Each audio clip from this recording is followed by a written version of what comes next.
Hello friends, જય શ્રી કૃષ્ણ. મારા કિચનમાં તમારું સ્વાગત છે. આજે આપણે બનાવીશું ગુજરાતી સ્વાદ સાથે ફરાળી ઢોકળા. આ ઢોકળા ખાવામાં ખૂબ જ ટેસ્ટી બનશે.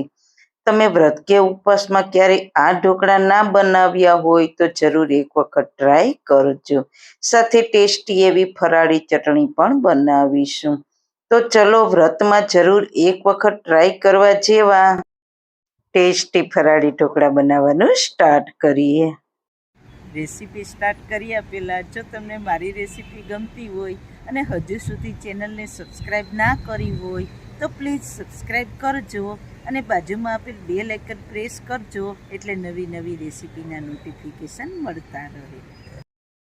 સૌથી પહેલાં સુપર ટેસ્ટી ફરાળી ઢોકળા બનાવવા માટે આપણે એક બાઉલમાં 1 કપ મોરૈયો લીધો છે અને તેમાં 1/4 કપ સાબુદાણા એડ કરીશું. મોરૈયા અને સાબુદાણાને સારી રીતના પાણીથી ધોઈ લઈએ. આપણે 2 જ વખત ધોવાના છે, વધારે નથી ધોવાના, નહીંતર સાબુદાણાની ચીકાશ પણ ધોવાઈ જશે. 2 વખત મેં સાબુદાણા અને મોરૈયાને ધોઈ લીધા છે. હવે તેમાં અડધો કપ છાશ ઉમેરીને મિક્સ કરી દઈએ. તમે અહીંયા દહીંનો પણ ઉપયોગ કરી શકો છો. હવે ઢાંકીને 2 કલાક પલળવા દઈશું. જો તમારી પાસે ટાઈમ ના હોય તો 30 મિનિટ પલાળશો તો પણ ચાલશે. ઓછામાં ઓછી 30 મિનિટ પલાળવા ખૂબ જ જરૂરી છે. 2 કલાક થઈ ગઈ છે તો આપણો મોરૈયો અને સાબુદાણા સરસ પલળીને સોફ્ટ થઈ ગયા છે અને સારી રીતના ફૂલી પણ ગયા છે. તેને સાઈડ પર રાખીને એક કાચું બટેટું લઈશું. અહીંયા બાફેલા બટેટા નથી લેવાના, કાચા બટેટા લેવાના છે. તેને નાના ટુકડામાં સમારી લઈએ.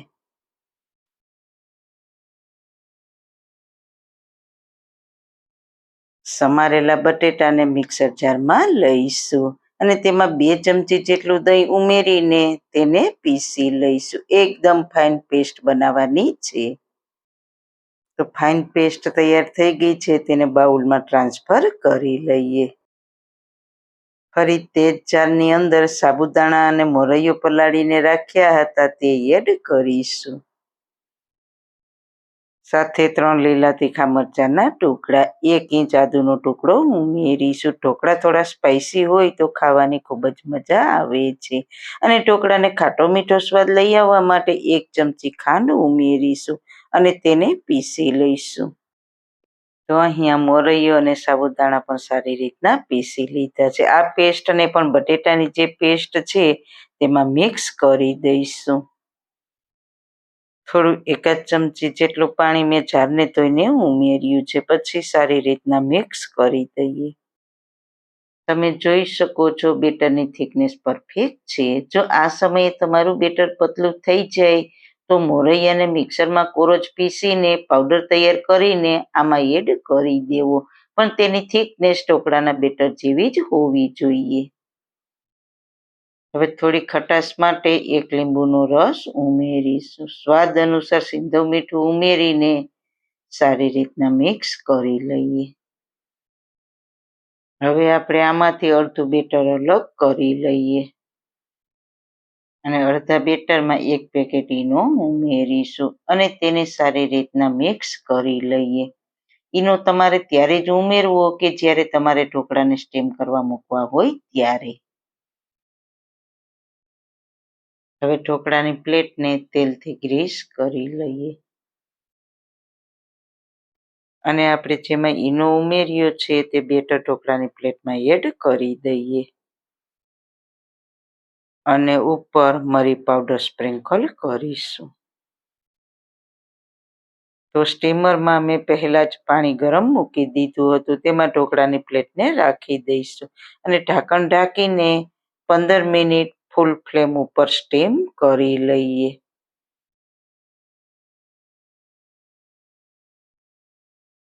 હવે આપણે ફરાળી ઢોકળા સાથે સર્વ કરવા માટે ફરાળી ચટપટી ચટણી ફટાફટ બનાવી લઈએ. તો તેના માટે મિક્સર જારમાં અડધો કપ સૂકા નાળિયેરનો પાવડર, 1/4 કપ કાચા સિંગદાણા, સ્વાદ અનુસાર સિંધવ મીઠું, 2 લીલા તીખા મરચાં, 1 ઇંચ આદુનો ટુકડો અને 1 ચમચી ખાંડ ઉમેરીને તેને પીસી લઈએ.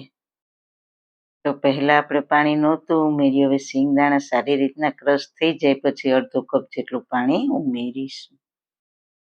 1 લીંબુનો રસ ઉમેરીને ફરી તેને પીસી લઈએ. ચટણી તમારે જે પ્રમાણે જોઈએ તે પ્રમાણે તમે પાણી એડ કરી શકો છો. તો આપણી એકદમ સરસ કોકોનટ અને શિંગદાણાની ચટણી પીસાઈ ગઈ છે. તો તેને બાઉલમાં ટ્રાન્સફર કરી લઈએ.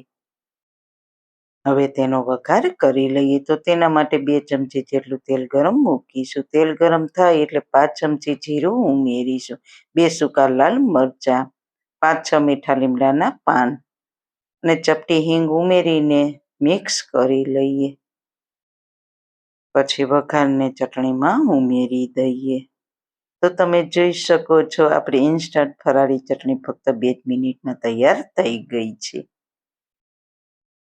હવે ઢોકળાને પણ 15 મિનિટ થઈ ગઈ છે. તેને ચપ્પાથી ચેક કરીએ તો ચપ્પુ ક્લીન બહાર આવે છે. તો ઢોકળા આપણા સારી રીતના સ્ટીમ થઈ ગયા છે. તો તેને હવે ઠંડા થવા દઈશું. ત્યાં સુધીમાં આપણે તેના વઘારની તૈયારી કરી લઈએ. તો તેના માટે 3 ચમચી તેલ ગરમ મૂકીશું. તેલ ગરમ થાય એટલે અડધી ચમચી જીરું, 1 ચમચી સફેદ તલ, 2 લીલા મરચાંના ટુકડા, 6-7 મીઠા લીમડાના પાન ઉમેરીને પછી વઘારને ઢોકળા ઉપર ચમચી વડે ફેલાવી દઈશું.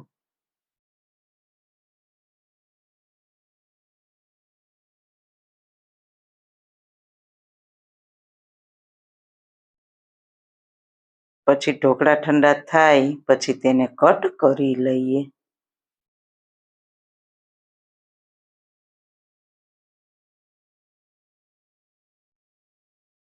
જોતા જ ખાવાનું મન થઈ જાય તેવા આપણા ઢોકળા બન્યા છે. તો તમે જોઈ શકો છો એકદમ સોફ્ટ સ્પોન્જી ફરાળી ઢોકળા તૈયાર થયા છે.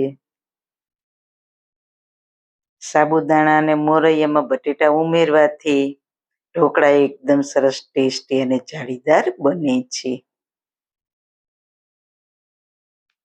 ફરાળી ઢોકળાને તમે ફરાળી ચટણી અને ટમેટો કેચઅપ સાથે સર્વ કરશો તો ખૂબ જ ટેસ્ટી લાગશે. તો જરૂર એક વખત ટ્રાય કરજો. સારું ખાઓ, ખુશ રહો. આવી સરસ રેસીપી જોવા માટે તમારો ખૂબ ખૂબ આભાર. મારી રેસીપીને લાઈક કરજો, શેર કરજો, મારી ચેનલને સબસ્ક્રાઈબ કરજો. ફરી મળીશું નવી રેસીપી સાથે. જય શ્રી કૃષ્ણ.